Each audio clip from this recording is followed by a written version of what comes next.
Flood situation in Sylhet divisions is improving. However, millions of people are still marooned as water level of some rivers is above danger line. Meanwhile, severe erosion occurred in Kurigram as river water recedes. Although it has rained in Sylhet today, but the water of all rivers in the region reduced in the last 12 hours. However, water is flowing above the danger line at Kanaighat point of Shurma River and Amalsit, Finchuganj and Sherpur points of Kushiara River.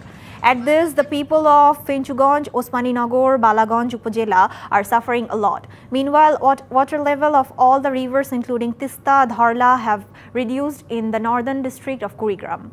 But there has also been a sharp erosion. However, the district administration and city authorities are continuing relief and rehabilitation activities for the flood affected people. On the other hand, the victim said it was not enough. নগদের কাছে সব গ্রাহকই প্রিয়, তাই তো সারা দেশে cash out charge সবচেয়ে কম।